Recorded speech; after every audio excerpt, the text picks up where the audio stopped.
Todo el siglo vacío y sus teorías explicado en 40 minutos. Y es que a fecha de hoy, aunque no lo parezca, conocemos bastante información del siglo vacío. Conocemos personajes, objetos, eventos y muchas otras cosas que te voy a contar hoy. Y por esto mismo he estado revisando cada capítulo del manga, cada diálogo y cada cosa importante para traerte absolutamente toda la información del siglo vacío reducida a 40 minutos. Y aparte, obviamente, también te traigo un par de teorías sobre el siglo vacío enfocadas a cada uno de los puntos que vamos a tocar, para que aparte de quedarte con toda la información te vuele la cabeza también todas las teorías locas que hay respecto a esto. Y alguna que otra, a pesar de que son muy locas, vas a terminar el vídeo pensando que pueden ser reales. Como siempre que hago uno de estos vídeos largos, me encantaría que me dejes en los comentarios qué estás haciendo mientras te pones el vídeo de fondo, si es así, que probablemente lo sea. Ya sabéis que me encanta leeros y sobre todo me encanta responderos, así que dejádmelo todo ahí en los comentarios. Y ahora sí me callo y te dejo todo el siglo vacío y sus teorías explicados en 40 minutos. Joy Boy,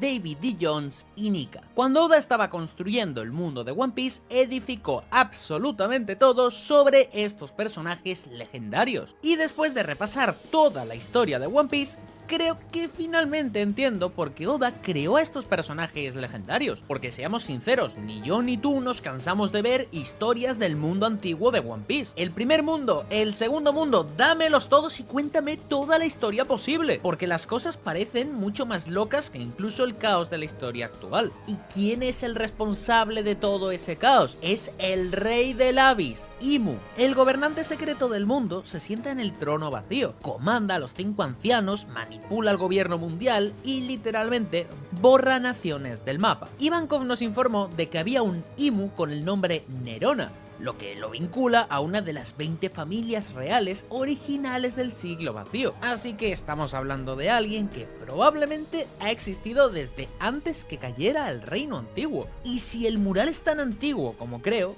quizás incluso más tiempo. Eso es potencialmente milenios. Milenios de conspiraciones, ocultamientos y presionando ese botón de gran purga cada vez que algo se acerca demasiado a la verdad. Lo que no sabemos es de dónde proviene el poder demoníaco de Imu. Se insinúa fuertemente que la inmortalidad de Imu podría ser resultado de la cirugía de la inmortalidad de la fruta Ope Ope. Pero esto no tendría sentido que fuera del todo así, ya que la fruta Ope Ope te otorga la juventud eterna más no la inmortalidad. Es decir, tendría sentido que Imu haya sobrevivido tantos años, pero no tendría sentido que haya aguantado ataques como los que hemos visto. Entonces, ¿qué hay de sus otros poderes oscuros? El Domi Reversi, la posesión y el control mental, el invocar un gran cañón encima de Lulusia. ¿Es el Abyss quizás su propio sistema de poder? ¿Es alguna tecnología antigua e incomprensible? ¿Es pura divinidad o quizás una condición demoníaca? Todavía no puedo decidir si creo que Imu es el dios de la tierra o el diablo del mar, lo que significa que Oda definitivamente va a hacerme quedar como un tonto al convertirlo en el dios del bosque. Cualquiera que sea la respuesta, ha logrado vivir mucho más allá del periodo de vida humano normal. Pero hay cierto debate sobre si Imu proviene de la era de Joy Boy o si es un ser incluso más antiguo que eso. ¿Es Imu esta figura coronada de aquí o es esta enorme sombra bestial de la izquierda? Pero imaginemos por un momento que Imu nació en el Gran Reino más o menos al mismo tiempo que Joy Boy. Es uno de los 20 reyes y tiene una debilidad total por él, y quizás también por Lily, una verdadera situación de trío amoroso. He teorizado durante mucho tiempo que Imu fue en algún momento aliado o incluso tripulante de Joy Boy, pero que eventualmente lo traicionó para formar el gobierno mundial. Quiero decir, definitivamente se conocen. Basándose en el hecho de que Imu se pone hiper nervioso cada vez que siente el haki de Joy Boy, aunque sea un poquito como ya lo vimos, lo cual es una reacción completamente comprensible, pues claramente vemos que hay serios problemas sin resolver. El tipo de problemas que te llevan a guardar el sombrero de tu mejor amigo muerto en un congelador durante 800 años. Sí, la verdad que Imu va a hacer cualquier cosa antes que ir a terapia. Considerando todo el asunto demoníaco de Imu, pues parece que han encontrado algún poder antiguo que los cambió por completo. ¿Y quién no apuñalaría por la espalda a todos sus amigos por esos dulces poderes demoníacos? Puede literalmente poseer a sus subordinados, convertir a otras personas en esclavos demoníacos con su habilidad del Domi Reversi e incluso succionar la vida de sus seguidores más cercanos, como vimos con Saturno al final de Egghead. Bueno, a ver, al menos se murió alguien en One Piece, que esto no es muy habitual. Pero incluso viviendo durante esos siglos y con todos esos poderes demoníacos, la historia de Imu tiene el potencial de involucrar cierta tragedia. Antes de ser corrompidos por el Abyss, quizás eran tranquilos y gentiles, geniales. Oda probablemente hará su clásico episodio de trasfondo, su típico flashback, y me hará llorar por este monstruo al final. Aunque hoy en día el demonio de Imu es un perturbado que casualmente dice cosas como deseo a Vivi. Sí, quizás una diferencia de más de 800 años a 18 que tenga Vivi, igual es una brecha un poco problemática, pero bueno, por no mencionar el pequeño detalle de que mataste a su padre, sí, mataste a Cobra. Y es que como vimos con Cobra, Imu está dispuesto a matar a cualquiera que descubra su verdadera identidad. Quiere ocultar toda la verdad del siglo vacío, incluyendo su propia existencia. Mató al rey de Arabasta y después intentó matar a Sabo y a Wapol después de que vieran lo que le pasó al padre de Vivi, lo cual es una locura porque técnicamente mucha gente sabe de Imu. Shanks, Doflamingo, Barba Negra, todos los ex Yonko que literalmente lo atacaron en God Valley, quienes aparentemente pensaron que solo estaban atacando al Saturn normal, pero a medida que la historia ha entrado en la saga final, pues todo está enfocado en Imu ahora mismo. Todo el mundo contra el mundo, el propio Imu.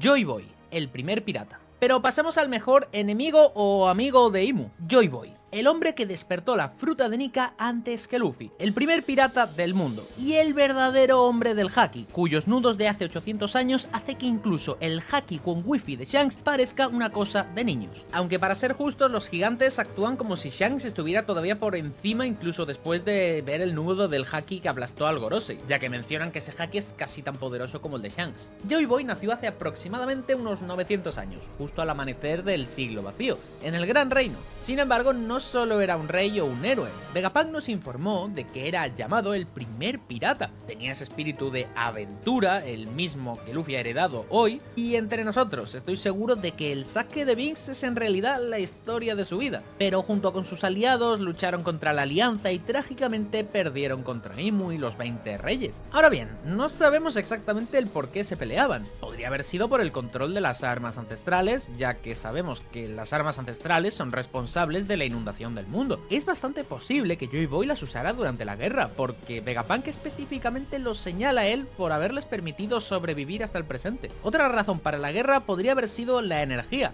específicamente el sol prohibido, esa llama eterna que podría proporcionar energía ilimitada al Gran Reino y a sus armas antiguas. Y es verdaderamente loco que Joy Boy terminara perdiendo, porque su bando incluía el haki de nivel divino de Joy Boy, más los poderes de Nika, más los poderes combinados de los gigantes, los Gyojin, los hombres pez, los Ming, los samurai y mucho más. Y como mínimo pues un arma ancestral. Pero entonces, ¿qué más oculta Imu bajo esa manga demoníaca para lidiar con todo esto? Sea cual sea la razón, Joy Boy hizo promesas, más famosamente a Poseidón y al pueblo de la isla de los hombres pez, a los Gyojin, pero no pudo cumplirlas, aunque sabemos que Joy Boy dejó su legado y su voluntad en los Poneglyph, los cuales Lily permitió que se dispersaran por el mundo. Estas piedras irrompibles fueron dispersadas entre sus aliados para preservar la verdadera historia, lo que por supuesto ha llevado a personas como Roger y Luffy a buscarlos por todo el mundo para así encontrar el One Piece.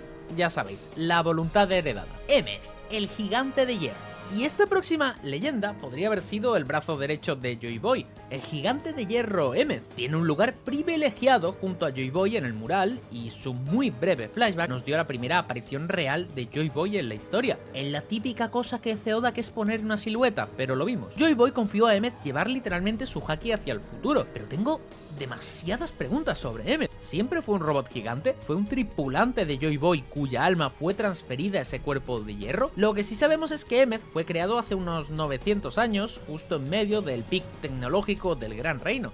Y hasta donde podemos saber, Emeth parece ser activado por los tambores de la liberación, el latido del corazón de Luffy utilizando la quinta marcha. Y lo mismo debía ser para Joy Boy también, lo que en realidad plantea un dilema, porque sabemos que Emeth despertó de su siesta centenaria hace unos 200 años y atacó Mary Joyce. Entonces, ¿cómo se cargó? Hasta donde sabemos, no había ninguna figura de Nika en esa época. De hecho, definitivamente no había una, ya que los Gorosei dijeron que la fruta no había sido despertada en 800 años. ¿Tuvo Emeth alguna otra fuente de energía secreta? ¿Había otra forma de que pudiera encenderse y apagarse? Es un verdadero misterio, pero la mera existencia de Emeth podría representar una enorme diferencia para la guerra final. Quiero decir, el gobierno mundial ha estado acumulando su ejército. Tienen a los marines, los caballeros divinos, los pacifistas y probablemente todo un ejército demoníaco esperando para servir a Imu. Así que sería bueno que Luffy encontrara algún robot gigante para equilibrar un poco el campo de batalla. Vimos a Emeth caer en las llamas de Egghead, pero no descartaría la idea de que todavía todavía esté por ahí. Esto es One Piece, así que no os sorprendáis si este gigante de hierro todavía tiene un gran papel en la historia del presente. Pero si no, lo veremos 100% seguro en el inevitable flashback del siglo vacío, y va a ser muy interesante verlo. Zunesha, el elefante milenario. Y si acabo de decir que con toda seguridad veremos a Emmet en el flashback del siglo vacío, a otro que veremos será a Zunesha. Este enorme elefante con toda la nación de Zou en su espalda está escondiendo casualmente uno de los Road Poneglyph. Y este elefante es antiguo, pero cuando digo antiguo me refiero a que tiene más de 1000 años y aún más importante, esta enorme criatura en realidad conoció a Joy Boy, y este elefante también es uno de los criminales más infames del mundo de One Piece, ya que recordemos que Zunesha ha sido castigado a caminar por los mares por toda la eternidad, sin descansos, sin días de vacaciones, ni siquiera unas vacaciones pagadas, pero el verdadero misterio es ¿por qué? Sabemos que cometió algún crimen, pero ¿contra quién? ¿Joy Boy?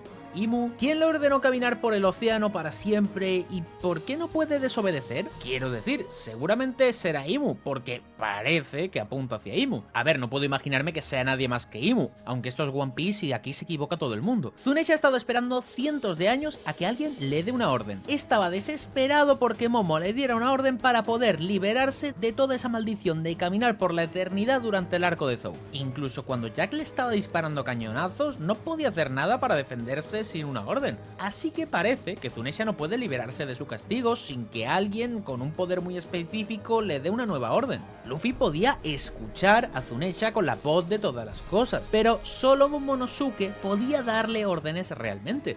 Como vimos durante el flashback del arco de Wano, Zunesha también parece ser necesario para abrir las fronteras de Wano, muy probablemente usando su enorme trompa para derribar las paredes construidas alrededor de la isla de los samuráis. Esto es un poco extraño porque sabemos que eso también liberaría el arma ancestral Plutón, pero también en el arco de Wano Zunesha reconoció a Luffy y dijo Joy Boy ha regresado. Lo que nos dice no solo que Zunesha recuerda a Joy Boy, sino que puede sentir la misma energía o voluntad dentro de Luffy. Esto significa que Zunesha también está conectado con los tambores de la liberación, al igual que Emmet. Por eso mismo estoy bastante seguro de que, al igual que Emmet, Zunesha fue un viejo amigo de Joy Boy, posiblemente un compañero de la tripulación. Nefertari di Lily, la reina que cambió el mundo. Y hablando de aliados antiguos de Joy Boy, el siguiente personaje del que tenemos que hablar es Nefertari di Lily. Si hay una persona que cambió el curso de todo el siglo vacío, es ella. Lily fue la reina de Arabasta durante el siglo vacío,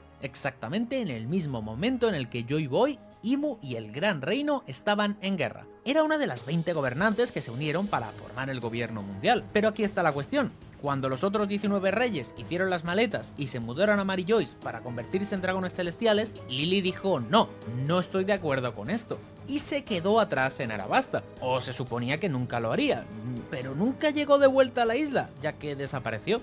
Los registros dicen que desapareció sin dejar heredero ni explicación. Una de las fundadoras originales del gobierno mundial llevaba secretamente la voluntad de Di. Era miembro del clan Di, un llamado enemigo de los dioses, y a Imu probablemente no le gustó mucho eso, así que quizás fue asesinada, encarcelada o se escondió. Pero no está claro si nació con esa inicial o si esta fue la era en la que el clan Di surgió por primera vez. He pensado durante bastante tiempo que todo el clan Di original pudo haber adoptado la inicial después de aliarse con Joy Boy. Creo que lo más probable es que al principio estuviera a favor de la alianza, pero cuando vio la verdadera intención de Imu, cambió de bando al Gran Reino. Sin embargo, eso podía haber sido un poco tarde. La batalla ya estaba perdida, pero había algo que podía hacer para mantener la esperanza de que alguien en el futuro pudiera derrocar al gobierno mundial de Imu. Preservó la verdadera historia dispersando los Poneglyph por todo el mundo. Quizás nunca regresó a Arabasta porque estaba de tour mundial dejando las cosas arregladas, aunque me gusta la idea de que ella fue una antigua usuaria de la fruta de Kuma y envió los Poneglyph a las diferentes islas de esta manera. Gracias a ella, la verdadera historia vive. Imu claramente tiene algún tipo de obsesión con ella. Se pasa todo su tiempo libre mirando su retrato y personalmente apunta a Vivi, que es descendiente de Lily. E incluso habla de Lily como si los hubiera traicionado. Así que aquí surge la pregunta, ¿fueron Imu y Lily alguna vez amigos? O quizás algo más que amigos. Las acusaciones del trío de Imu, Joy Boy y Lily se profundizan cada vez más. Claramente algo sucedió entre ellos que llevó a Imu a maldecir sus decisiones, mientras también parecía idealizarla. Algunos incluso teorizan que Lily fue a fundar Amazon Lily, quiero decir, lo pone en el nombre, Amazon Lily. Encima una isla de mujeres, Lily era mujer, tiene lógica. Calgara y los Shandian. Ahora saltemos un poco lejos del siglo vacío y avancemos rápido 400 años hasta Calgara y los Shandians. Calgara era una leyenda de la tribu de los Shandian. Era un guerrero que vivía en la isla de Haya cuando todavía estaba conectada al Mar Azul. Su gente eran descendientes de quienes protegieron la ciudad de Oro, Shandora. Y podemos asumir que también eran aliados de Joy Boy, ya que se les encargó proteger un Poneglyph. Así que incluso siglos después de Joy Boy, la tribu de Calgara todavía llevaba a cabo la misión del Gran Reino, protegiendo la verdadera historia del mundo. Eso lo certifica como una leyenda. Pero antes de ir con Calgara, hablemos con uno de sus amigos que todavía está vivo a día de hoy. Hablemos de Nola, la serpiente gigante del patio superior y nieta de otra serpiente gigante llamada Kashigami, a quien Noland decapitó sin más. Aunque quizás hay gente que no lo recuerda, Nola lleva más de 400 años viva. Era solo una cría durante la época de Calgara y Noland y la nieta de uno de los muchos dioses que adoraban los Shandians, pero para cuando Luffy fue a explorar por su interior, se había convertido en una de las reliquias vivas más grandes de toda esa era. Mont Blanc Noland, el explorador calumniado. Y hablando del legado dorado de Shandora, tenemos que hablar del hombre que hizo posible toda esta leyenda, Mont Blanc Noland. Hace 400 años este tipo aparece en Shandora y Calgara prácticamente intentó matarlo de inmediato, lo que fue el comienzo de una hermosa amistad. Noland era un botánico experto que salvó los Shandians de la fiebre del árbol, pero sin darse cuenta pisoteó sus tradiciones al talar sus árboles ancestrales. El malentendido creó una cuña entre los dos mejores amigos, pero cuando Noland parte, Calgara finalmente se da cuenta de que lo salvó y hace que Noland prometa regresar algún día. Pero los Shandians fueron golpeados por el No Cap Stream y nunca pudo ser. Honestamente, para dos personajes tan alejados de la historia actual, es el trasfondo más profundo de todo One Piece.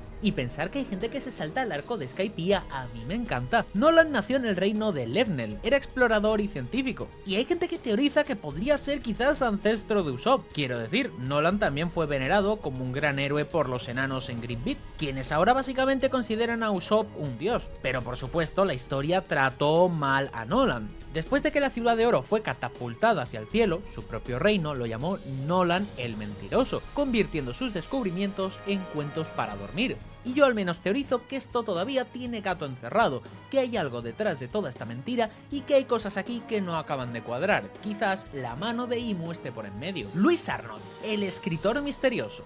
También tengo que mencionar a alguien que continuó el legado de Noland. Hablemos del hombre que fue el tema de conversación al inicio del arco de Elbaf, Luis Arnold. Si olvidaste quién es el hombre acreditado con escribir partes del misterioso libro Bragmen, que es una colección de cuentos cuya veracidad la gente no puede distinguir entre mito y realidad. Es una guía para soñadores y sus historias pueden dar pistas sobre lo que está por venir en Grand Line. Las historias de dentro parecen increíbles, pero bueno, solo hemos visto cosas verdaderas hasta ahora, así que parece que los que dudan simplemente no entienden cuán loco puede ponerse el mundo de One Piece. Escuchamos por primera vez sobre Bragmen en Little Garden.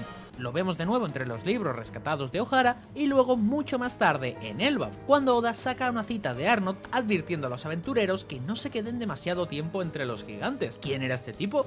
Oda nunca nos lo dice directamente, pero sabemos que fue un explorador que se aventuró por Grand Line en algún momento entre hace 100 años y hace aproximadamente 30 años. Era muy misterioso y empiezo a tener la sensación de que Oda solo está soltando citas aleatorias de Bragmen solo para jugar con nuestro cerebro teorizador.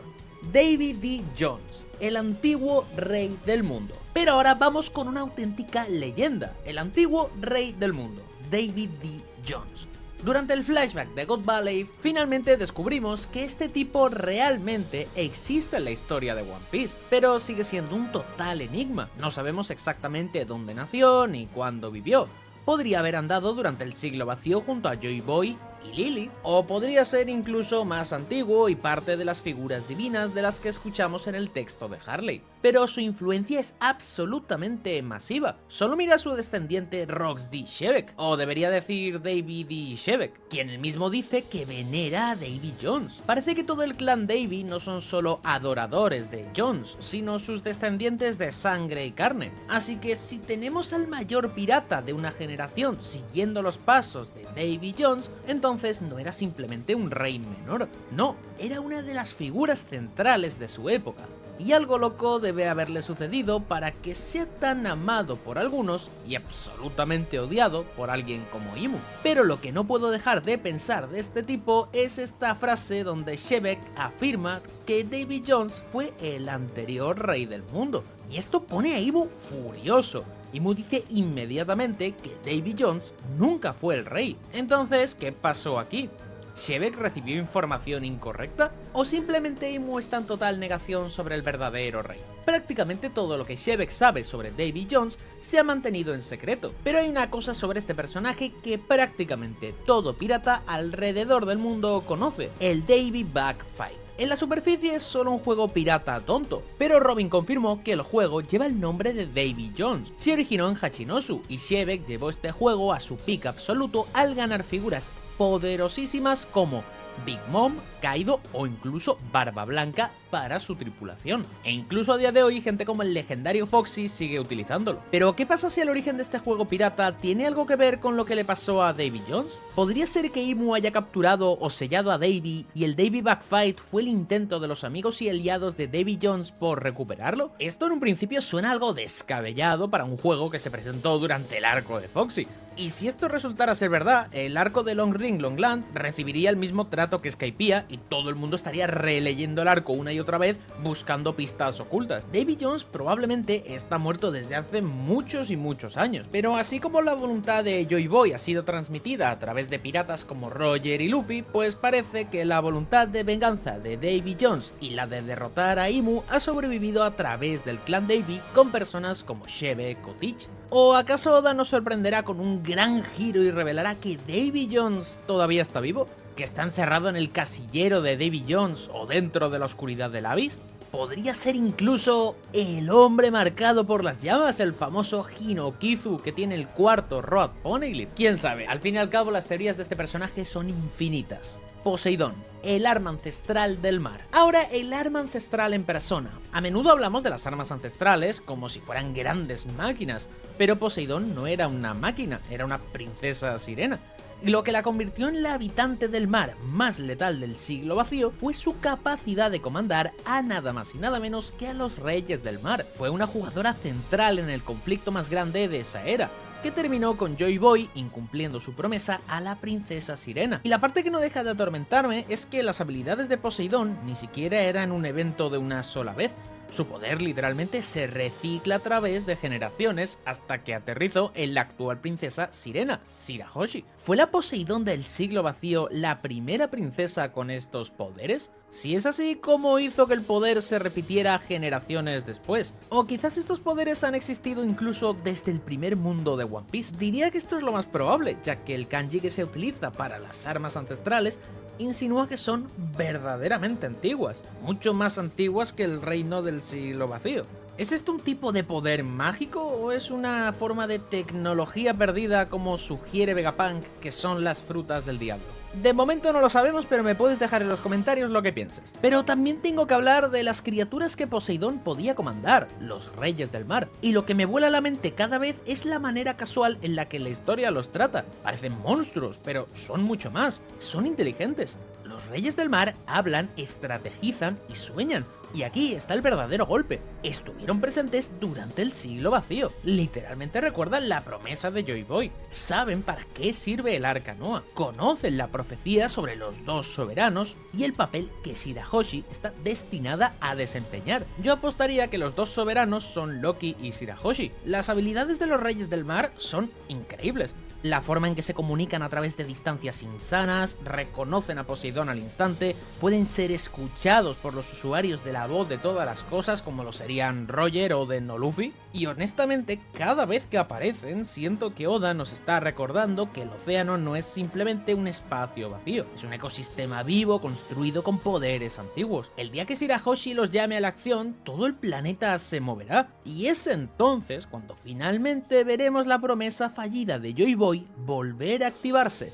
Oars, el tirador de continentes. Y mientras Poseidón sacude el mar, volvamos a la Tierra. Específicamente a Oars, el tirador de continentes. Oars era un gigante antiguo, mucho más grande que los otros gigantes antiguos de sangre mixta, como Harald o Loki. Pero ¿es su apodo literal?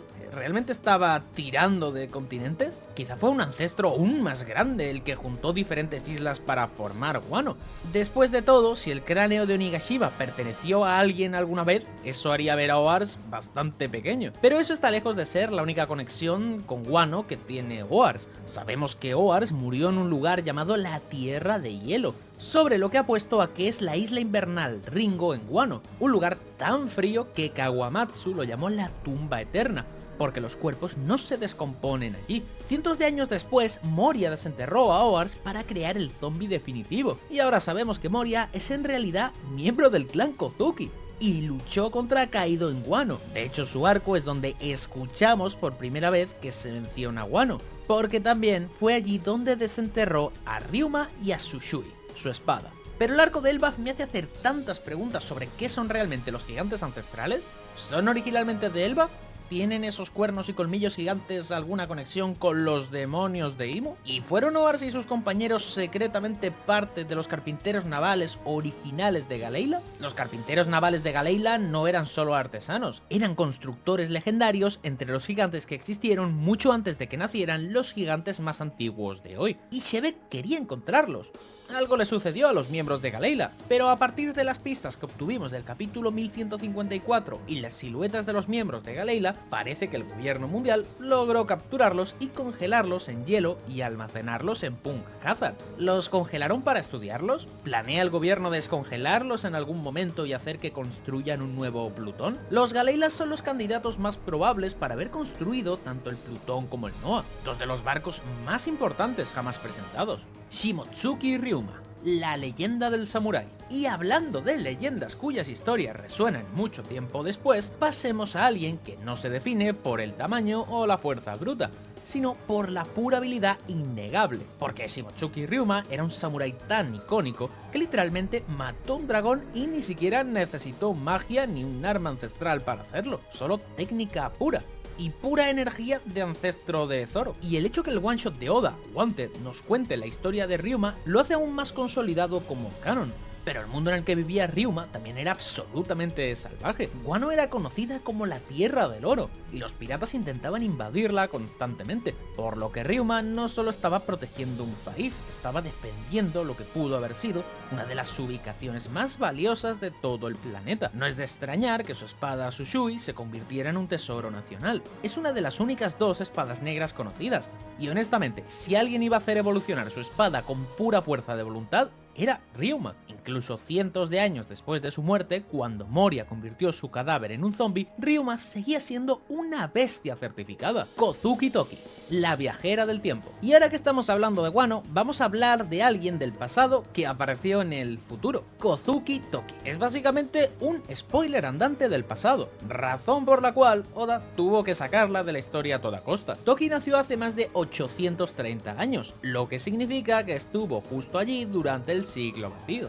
justo cuando todo colapsó, pero en lugar de ser aniquilada junto con Joy Boy y sus aliados, usó la fruta Toki Toki para saltar hacia adelante en la historia, otro mecanismo de seguridad además de los Poneglyph. Se encontró con Kozuki Oden y tuvieron a Hiyori y a Momonosuke, quienes sabemos que deben ser súper importantes con lo de comandar a Zunesha y abrir las fronteras de Wano, cosa que ya hemos comentado en este vídeo. Los Kozuki son constantemente importantes, especialmente porque son quienes fabricaron los Poneglyph en primer lugar. Toki demuestra que la gente del siglo vacío no estaba sin esperanza, llevaba consigo el amanecer del mundo, y la forma en la que habla de ello hace que parezca que sabía mucho más de lo que nunca tuvo oportunidad de decir. Pero realmente no creo que hayamos visto lo último de Toki, ya que, como digo siempre, si no hemos visto el cuerpo, no significa que esté muerto. ¿Y por qué usaría sus poderes para enviar a Momo y a los demás hacia adelante en el tiempo y no simplemente viajar en el tiempo ella también? Podría estar relajándose en Laugh Tale tan solo esperando a Luffy y sus compañeros para finalmente poder lanzarse al flashback del siglo vacío que todos necesitamos. Y es que si nos explican el flashback del siglo vacío por parte de Toki, sería un punto muy interesante. Los Gorosei, los 5 ancianos demoníacos.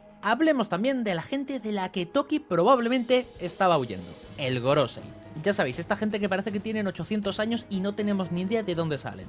Literalmente vemos a Saturno aparecer para investigar a Emmet hace 200 años y se le ve exactamente igual. Provienen de esos linajes nobles originales vinculados a los 20 reinos y su trabajo entero, junto con los caballeros sagrados, es básicamente guardar la mentira en que se convirtió el mundo moderno. Se sientan justo debajo de Imu en la escala de mando y toman las grandes decisiones que guían al gobierno mundial. Cada uno de ellos tiene un área específica que supervisan, como Warkuri, que está a cargo de la justicia, y Jupiter, que es jefe de agricultura. Pero seamos realistas, estos tipos son demonios. Cada uno tiene una forma bestia, e incluso hasta a Luffy le costó darles un buen golpe. Tienen su inmortalidad de Imu cuando juran sus vidas y su lealtad a él. Bueno, esto al menos hasta que lo decepcionen e Imu decida acabar con la vida de uno de ellos, como le pasó a Saturno. Ahora, la muerte de Saturno realmente sacudió nuestra comprensión de los Gorosei, porque una vez que lo quitaron de en medio y Garling fue promovido a los 5 ancianos, se abre la posibilidad de que Imu haya reemplazado a más Gorosei a lo largo de los años cada vez que lo decepcionaban. Así que es posible que los 5 ancianos originales hayan existido desde el siglo vacío, pero también podrían ser reemplazados cada pocos siglos con nuevos ancianos elegidos entre los descendientes de las 20 familias gobernantes originales. Nika, el dios del sol. Pero ahora vamos a hablar del gran dios del sol, Nika. La cuestión es, no sabemos mucho. Por más que se haya teorizado, todavía no se sabe exactamente cuándo vivió Nika realmente. De hecho, ni siquiera sabemos si Nika fue real en ese sentido de la palabra. Mi mejor conjetura es que vivieron durante el primer mundo, ya que el dios del sol se menciona en el texto de Harley. Sin embargo, lo que no sabemos es si Nika era literalmente un dios del sol. ¿Nika era un ser directamente divino? ¿Un Lunarian? ¿U otro alienígena que la gente comenzó a adorar? Quizás era una persona normal y fuerte que liberó a las personas y se mitificó a lo largo de los siglos. En este punto es simplemente imposible saberlo con certeza. En la tradición de Elbaf supuestamente hay 2 Nikas, uno vinculado a la libertad, la alegría y la liberación, y otro vinculado a la destrucción. Encaja perfectamente con el texto de Harley, la destrucción y la recreación de los otros mundos a lo largo de esas eras. ¿Hay 2 Nikas o son 2 facetas o interpretaciones diferentes del mismo ser? ¿Estamos viendo el regreso del Nika bueno a través de Luffy mientras la otra parte será asumida por otro personaje? Loki literalmente nos dice que es el dios del sol que destruirá al mundo, pero por todo el énfasis en la libertad, Luffy es destructivo también, destruyendo todo a su paso hacia Laugh Tale, y está profetizado a destruir la isla de los hombres pez, de los Gyojin, en algún momento de la historia. Y vamos al primer capítulo después de que Luffy despertó su fruta. Luffy era un completo lunático, no podía controlar su risa, como si estuviera realmente poseído. Esto podría ser realmente cierto, porque es posible que la voluntad, o el alma podría decirse, de Nika todavía viva en la fruta del diablo. Las frutas Zoan sí tienen voluntad propia, así que es posible que el alma de Nika esté habitando en el cuerpo de Luffy. Tampoco podemos olvidar que Nika está absolutamente ligado al tesoro del One Piece. Roger insinuó que no podía usar lo que encontró en Laugh Tale porque era demasiado temprano. Ese algo podría ser la fruta Nika despertada y más específicamente el latido de los tambores de la liberación, porque como hablamos antes respecto a Emmet, ese latido parece ser una especie de fuente de energía antigua que podría ser la clave para usar lo que sea que esté esperando el Laugh Tale. Esa podría ser la razón principal por la que Shanks buscó esa fruta en primer lugar. También está la idea de que Nika e Imu son enemigos inmortales, que han existido desde el inicio del mundo. Hay esa figura en el mural de Elbaf que se parece a Imu, así que definitivamente es posible que Imu sea muy antiguo. Pero no puedo negar que Imu parece estar más conectado con personas como Joy Boy, Davy Jones o Lily, por lo que podría ser un caso de reencarnación o voluntad heredada, donde Joy Boy y Luffy son encarnaciones de Nika, mientras que Nerona Imu tomó el manto de algún ser de horror incomprensible más antiguo, un dios de la tierra o un diablo del mar quizás. Los 4 dioses del mundo de One Piece. Hay 4 dioses en el mundo de One Piece. Escuchamos por primera vez sobre estos dioses en el capítulo 287, de nuevo en el arco de Skypiea, que hay gente que se quiere saltar, lean Skypiea. Y luego esta idea de los 4 dioses quedó grabada en el texto del Harley de Elbaf. Según el texto del Harley, había 4 fuerzas divinas que mantenían todo unido. Estos eran el dios del sol, el dios del bosque, el dios del mar, que también era llamado dios de la lluvia en Shandora, y el dios de la tierra. El único del que sabemos bastante es del dios del sol, Nika. Y con bastante me refiero a casi nada. Los otros 3 están abiertos a mucha interpretación, pero creo que es razonable suponer que si el dios del sol tiene una encarnación moderna en la forma de Luffy, los otros 3 podrían tener personajes o incluso otras frutas del diablo asociadas con ellos también. El dios del bosque es uno de los más fáciles de conectar. Los árboles Adam y Eva parecen muy importantes para la tradición del mundo, y el texto de Harley incluso dice: el dios del bosque convocó a sus demonios. Creo que hay un 100% de conexión entre el dios del bosque y el origen de las frutas del diablo. Por supuesto, hemos visto a Imu crear literalmente demonios con el Domi Reversi, y habita literalmente en el Salón de las Flores, así que quizás es en realidad el dios del bosque. Luego está el dios del mar, que es un poco más difícil de precisar. El dios del mar podía ser Davy Jones, por toda la inspiración del caciquero de Davy Jones. Y si el dios del bosque es la fuente de las frutas del diablo, es bastante probable que el dios del mar tuviera una rivalidad con el dios del bosque, ya que el mar rechaza los poderes de las frutas del diablo. Por supuesto, desde que se reveló el nombre de Imu se ha señalado que Imu es Umi al revés, y Umi es la palabra japonesa para océano o mar. Y considerando que a Imu le encanta inundar el mundo entero, definitivamente podría tener ese poder también. Pero a ver, si Imu es Umi al revés, ¿no tendría más sentido que Imu sea el opuesto del dios del mar, convirtiéndose en el dios de la tierra? Gobiernan en Marillois encima de la Red Line, y el texto del Harley describe la alianza entre el dios de la tierra y la serpiente llameante del infierno, y vemos la pequeña figura que se parece a Imu descansando al lado de la serpiente masiva en el mural, y es que podría ser que esta serpiente llameante del infierno pudiera haber muerto y se hubiera convertido en la Red Line también, que es donde vive Imu. Pero un momento, ¿es Imu todos los dioses? O peor aún, ¿podrían estar los 3 dioses que no son Nika estar atrapados en el Abyss, donde Imu simplemente canaliza sus diferentes poderes? No sé, de nuevo no sabemos ni siquiera con certeza que estos personajes hayan existido de manera real en la historia. Podrían ser solo figuras antiguas que se mitificaron con el tiempo, Lunarians que llegaron al planeta azul y fueron adorados como dioses por su tecnología superior, o cualquier locura que Oda decida meter en el mundo de One Piece. Pero seguramente tú seas una persona que tiene una idea muy clara de esto, que tiene una teoría interesante, y te invito a dejármela en los comentarios. Y hasta aquí estaría todo el siglo vacío y sus teorías explicados en tan solo 40 minutos. Estoy completamente convencido de que había varios datos y teorías de los cuales no tenías ni idea, así que si es así, dale al botón de like y suscríbete al canal, y déjame en los comentarios qué te ha parecido el vídeo, y si tienes alguna teoría, como siempre, déjamelo en los comentarios. Y mandarte un saludo del mejor youtuber más guapo, el mejor, el más sexy, más humilde de toda la comunidad de One Piece con diferencia. Un saludo enorme y nos vemos en el siguiente vídeo. Bueno, y a este punto realmente el vídeo ya ha terminado, pero voy a seguir hablando por una simple cuestión de marketing, y es que he dicho que el vídeo va a durar 40 minutos y que va a ser el siglo vacío explicado en 40 minutos. Entonces, si yo subo el vídeo y dura unos 37, que es como lo que dura, pues queda un poco feo, porque tú ves ahí 40 minutos en el título, en la miniatura o lo que sea, y luego ves 37 minutos de tiempo y como que te descuadra un poco. Entonces yo voy a seguir hablando simplemente para rellenar estos 3 minutos y hacer que dure exactamente 40,00, es decir, que en algún momento el audio se va a cortar porque seguramente hable de más y ahí se quedará el vídeo y ya. Si estás viendo esto, si te has quedado hasta esta parte del vídeo, mira, me encantaría que me dejes en los comentarios ahora mismo, para saber que has llegado hasta este punto, algo como que no sabías que Foxy tenía relación con el siglo vacío o algo así, que la gente lo vea en los comentarios y si no han llegado a esta parte del vídeo se queden locos y digan, un momento, como que Foxy sale en el siglo vacío, y entonces busquen por todo el vídeo sin llegar a esta parte y se vuelvan locos de por qué hay tanta gente poniendo esto en los comentarios. Entonces, bueno, pues si has llegado hasta este punto,